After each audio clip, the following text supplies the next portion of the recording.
Hi, I'm Shelley Maurer, And I'm Cher Emmerich. Welcome to Life Lessons from Pickleball, where we engage with pickleball players from around the world about life on and off the court. Thanks for joining us. Welcome to Life Lessons from Pickleball, everyone. We are thrilled to have with us today Jim Lopez. Jim, you are the Deputy City Manager for External Affairs at the City of Kirkland, Washington, our home base.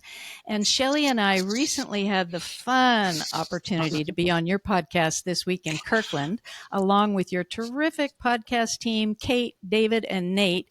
And we absolutely had a blast. We did too. We've already got the band back together.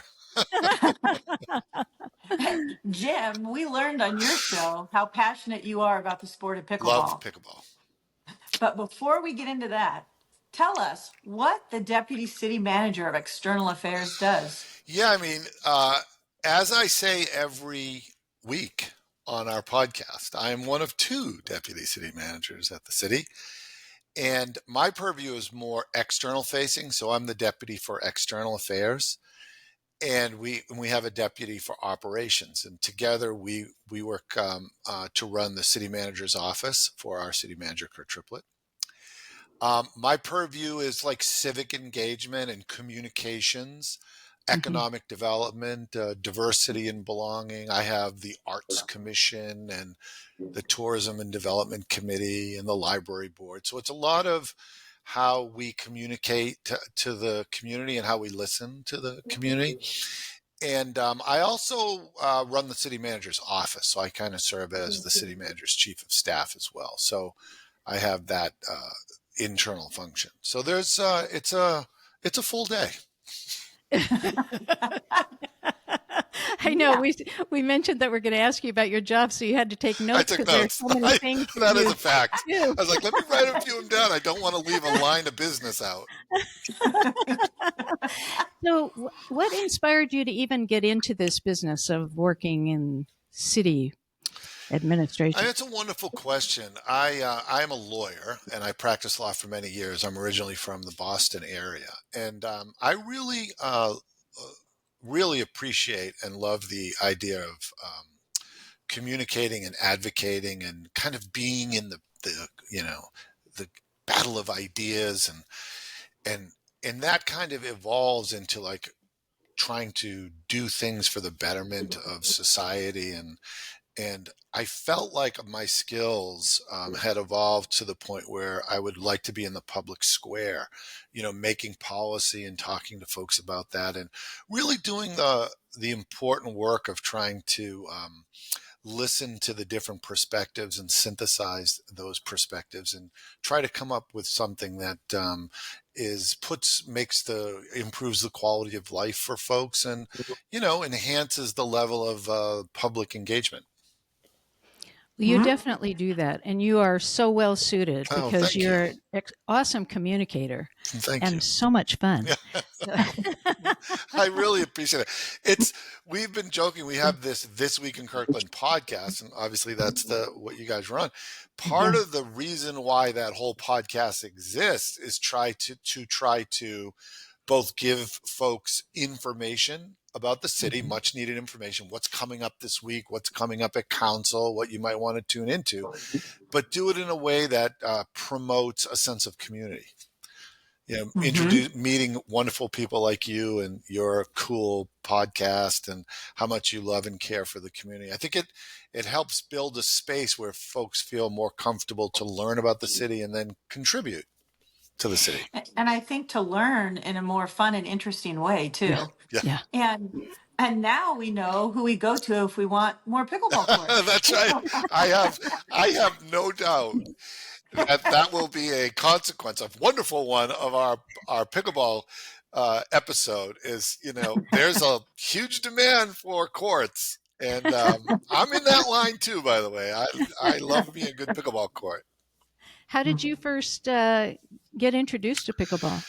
Cher, I thought about that for the show, and I know I played years ago, before it was kind of an emerging, professional sport, and loved it. I had a wood paddle, And then, but flash forward to just a few years ago when it was really taking off across America. I can't remember the minute that it came into my world, but I started watching it on YouTube.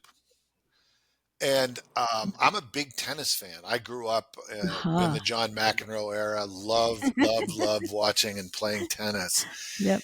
And I just took to it. I just started watching all the tournaments and got to know all the professional players, and it became a passion. And Where do before you you knew it, you felt like you were playing just like Yeah, them. yeah. Well, yeah. So the barrier for me, I was a pretty good tennis player. I have a big forehand, and my barrier was the serve. I just, every once in a while I could hit a good serve, but not consistent enough, and there was still a lot of work, and don't have that problem with pickleball. So, the serve is meant to go in, right? exactly? You're not Right. trying to win the game No. with your serve. So I was like, this is a sport I could spend a lot of time with. Very fun. And do you play often? I go through phases. Through the winter, I wanted to get on the court more indoor. It was just harder to find time. So definitely, I play more when the weather is nice. I try to get to Yeah. Everest, and I've played up at our Houghton Park and Ride a lot. And I play on tennis courts. Yeah. Even though the net's a little higher. Yeah. So recently a little bit more, but I'm looking to ramp up when the weather gets nice. Cool. And so, is there any planning around more courts in the Kirkland area? Yes, there absolutely is. A couple of things are going on. The school districts, I think at Kirkland Middle School and Finial Middle School, maybe I can follow up with information. I think they're striping the courts for pickleball, Oh, so that will provide nice. so that will provide a lot of good access. And we have the 4 courts up at the Houghton Park and Play. It's very popular. Uh-huh. And we are making plans because those are temporary. Yeah. So we are making plans to put courts in when we make that transition. And one of the areas that I absolutely love, by the way, and is definitely in the mix, is right Mhm. downtown by the basketball court and the skate park. Oh, yeah. Oh, Yeah, making one of yeah. those tennis courts like Everest, turning it into 3 courts. And, you have that nice hill, and you can walk up and head over to this wonderful shops over at Kirkland Urban. So, yeah, hang on.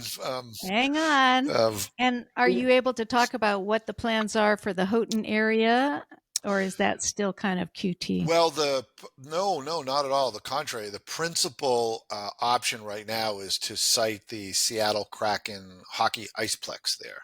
So Wow. yeah, so we've been working with the Kraken, and I don't know if it's going to happen. It's still Mhm. still not an agreement, but we do Mhm. have an RFP out to see if builders are interested, and if the Kraken is interested. And I know they're working with at least one other jurisdiction, but right now that would be the most likely scenario, is we put the iceplex, and that would come with a beautiful 12,000 square foot recreational center for the community. Oh. Yeah, and we would get that as part of the deal. In other words, the Kraken would build out what we call a warm shell, and our proposal is to do tenant improvements as well, certain of them.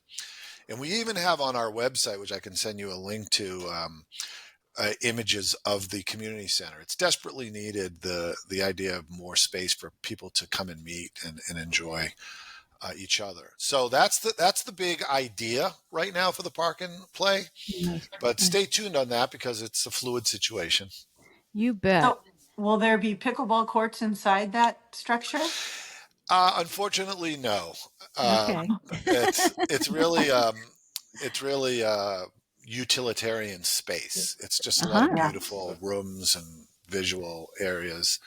But we got our eyes on the pickleball. We know that the demand is there, so stay tuned on that as well.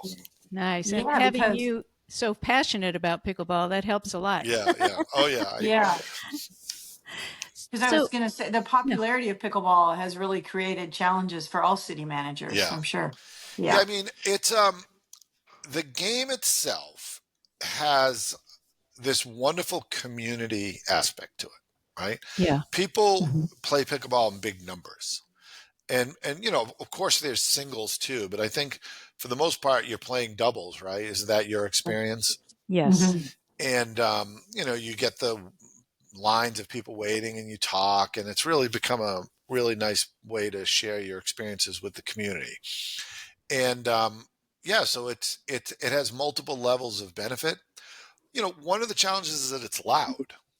Yes, So, it is, you know, which is what we love about it, but neighbors don't no, that's necessarily right. love it. It's got that magnificent sound that you're in the game, but it's not so magnificent for people around the courts, Yeah, and we acknowledge that. So part of the planning around where to site pickleball has to include those considerations. you bet. You bet. So you Mhm. have so much on your plate. I mean, when you start identifying all the different areas that you're responsible for, not to mention even just running the office, what are some of the most important projects that you have been a part of that you're really proud about or that you're excited about? Yeah, I mean, I have, going way back, I started at the city as the human resources director. I came from Washington, D.C. I worked in the Obama administration. Kurt Triplett and I went to Oh, graduate school together, so we've known each other for a while. He's our city manager. So, I've had an enormous, a broad diversity of really cool things to work on. And one of them was designing our health plan, where we cited a employee clinic, a near site clinic. So call it the consumer driven medical home care. And so Wow. I'm very proud of that. It's our plan designed to this very day. Flash forward now, I've been in this office since 2018, I think. Um, and I've worked on many, many public facing projects. The most recent of which are I'm working very closely with all of our efforts to meet the generational challenge of homelessness. oh, I'm the lead person on the Iceplex, so I work directly with the Seattle Kraken on uh-huh. all of those negotiations. And I've had a lot to do with how the city continues to build and make important relational connections to our community to enhance our ability to be a belonging community, which I think we very much are. So I've had a lot of just amazing things to work on. I'm very proud of, and I'm just so proud of this city. I think it's the best city in the country, and I just, in large measure, because of the people that live here. I agree with you on that one, Jim. I totally agree with you on that. And I hope people come and visit and come and stay. What I'm impressed with, I've actually started watching the meetings of the city council. Never was interested. After I met you, Oh, Jim, and learned about your podcast, which is so much fun to watch, and I actually really enjoy watching those city council. They have the video online. oh, And nice. so I'm able to learn about it. I see all the different people. I'm so impressed with the number of people who are actively making Kirkland a wonderful place to live. And I have been remiss in not being involved. I'm going to become much more involved thanks to your Oh, inspiration, nice. Kate's, Dave's, and Nate's. I mean, you all are just very inspiring. And yeah, it's something that for most of us we can just sit back and enjoy or critique or take part in or not take part in, and no skin off the nose, as my dad would have said. But but then there are those of you who are putting in blood, sweat, and tears and making this place, and a lot of laughter, Yeah. and making this place an amazing place to live. And I'm just personally very grateful to you Well, for that just everything you're doing. absolutely made my day, Cher, because thank you so much. I mean, full stop. It is really our hope, and really very intentional um, actions to do that. Like, we want people to feel like, first, you have a relationship with the government and the people of the government, so that you feel comfortable and safe and empowered to come and talk to us about the kind of community that you want to live in. Yeah. And that's taking all ideas. You have to really embrace all the different perspectives. And then if you can figure out how to create a space where those conversations, sometimes not easy conversations, Right. can happen in a way where everybody feels heard, then you're doing great things for civic society, civic life. And that's our goal. And it makes me feel especially good because we rolled the dice with the podcast. We just said, we're going to do something creative. We're going to try to have these communications from a different angle.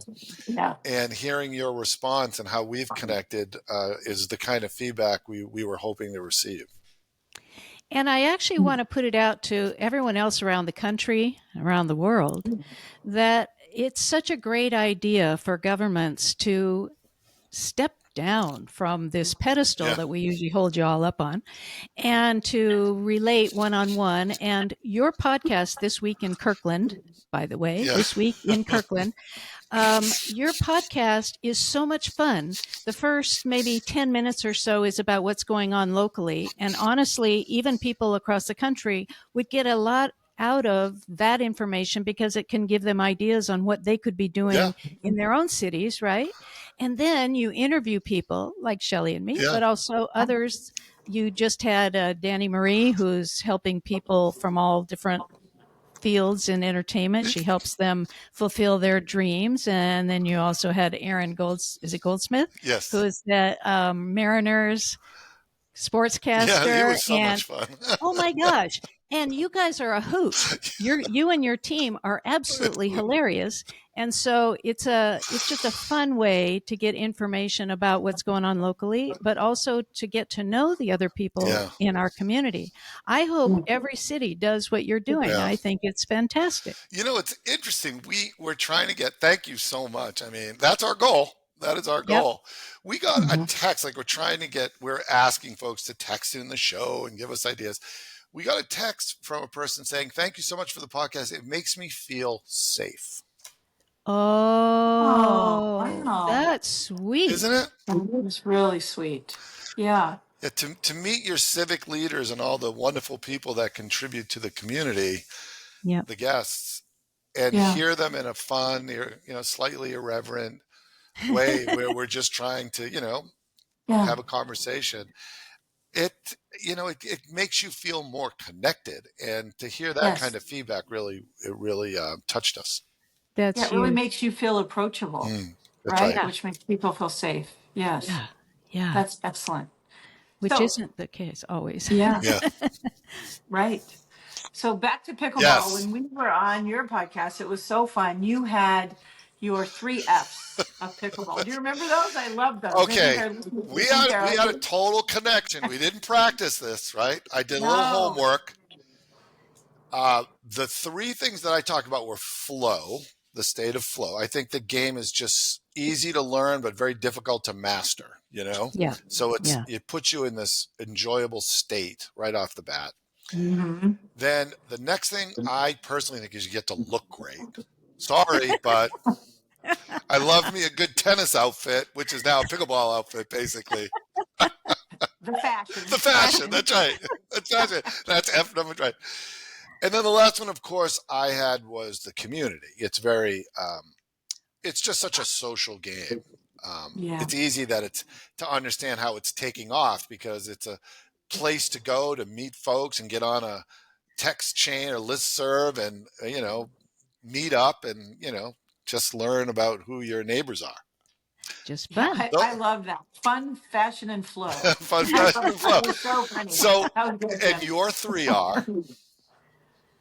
Our 3 are joy, empowerment, and community. Yes. Yeah. And they line right up with yours. They line right up. Fun and joy. Fashion, if we have the right outfit on, we're empowered, right? What is fashion if it's not empowerment?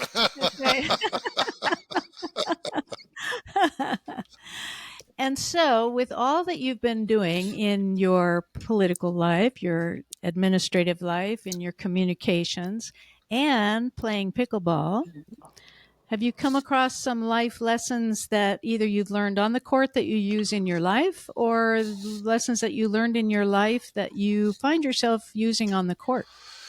Yes. And I absolutely love this as, the thesis of your show. Thank I you. just want to say that. Thanks. Thank you. You know, finding insight wherever you can it's a lifelong passion and endeavor, right? Indeed. Okay, so my life lesson, which is not an original thought, but definitely a thought that resonates with me, is sometimes you have to take a step back to take a step forward. Say more about that. So in pickleball, this was my experience in pickleball. So it becomes pickleball to life, right? For me. Yeah. So I came into the game of pickleball with a really, strong forehand, topspin forehand. I came up in that kind of era where the game was, I don't know, maybe it was before, but big topspin was coming in, the big wind up. And there is a certain level of pickleball where if you hit the ball really hard, that you're going to win.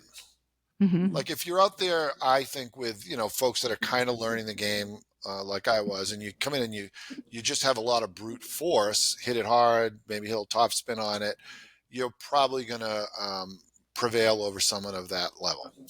Yeah. Not so much with the better folks. They're like, hit it harder. Come on, hit it harder. And they'll just have you running all over the place, especially in doubles. Yes. Right? Mm-hmm. I guess in singles, the game is evolving. It's a little bit different. So in order to get better, I had to stop. And so that meant I was going to lose my advantage over folks at the beginner level, which was my level. And I've played more since. And I consider myself to be, a reasonably good player now. Mm-hmm. You lose that advantage. So you have to, so now, in order to get better, I had to take the speed off the ball. I had to get the ball in the kitchen. I had to learn those very difficult shots that have a trajectory. They kind of loop up and they're very touch shots. And then it gets you into the net, dinking the ball, drop shot, third shot drop, right? Yeah. The third shot drop. And that's what gets you in the game with the higher level players, at least in my experience. For sure. So the lesson was, you got to, even though it might be attractive in the short term to keep hitting the ball hard, you're not going to grow in the long term. So there's probably other areas in life where if you reflect on that, sometimes you have to, the skills that you need for the long-term growth might be not the same skills that you have for short-term. Oh, I love that. A life lesson. I love that. In fact, that's part of what my coach is trying to teach us is have a strategy. Yep. Don't just hit the ball. Have a strategy why you're hitting the ball, the way you're hitting it, where you want to hit the ball. Be intentional in every moment. Whereas powerballing, you just hit the ball as hard as you can and just hope they don't get it back. Yeah. So I love that.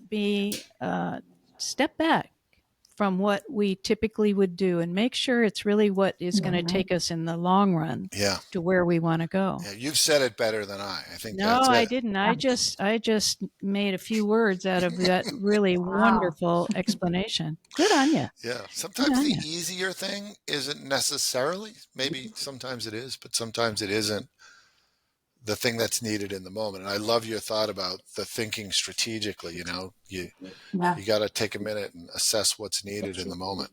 Yeah. Yeah. Mm-hmm. That's my life lesson or my pickleball lesson. I leave it to others to extrapolate. It's your pickleball lesson that you're taking into life, and I will too. I love that. Jim, this has just been a hoot. Yeah. You are a very busy guy, and as you said, even today, you are chock-a-block full, and we are so grateful that you took this time to talk with us. And please say hi to Kate, David, and Nate. Oh, I will. And we just had so much fun. And again, This Week in Kirkland is your podcast. And we hope people all across the country will listen. You'll have a blast listening to that show. You. And support your cities. And if you're in Kirkland, support the city of Kirkland. Oh, thank you. Because there are a lot of people like you doing incredible work for us. You really two are absolutely wonderful. Thank you so much. It's been a joy. Thank you, Jim. And thank you all. Oh my gosh, what fun. And thank you so much for tuning in today. And as they say in This Week in Kirkland, don't forget to, what Like, is it? subscribe, and share. Like, subscribe, and share. Thank you so much. And we'll look forward to another conversation next week. Bye-bye. Bye. Thank you. If you love our podcast, we'd be so grateful if you'd take a few seconds to follow or subscribe to Life Lessons from Pickleball. This ensures you'll never miss an episode and helps us continue these wonderful conversations. On Apple Podcasts, Spotify, or wherever you listen, go to the show page and tap the follow button in the top right corner. And on YouTube, click the subscribe button under any of the episodes. Thanks so much. Hope to see you on the court.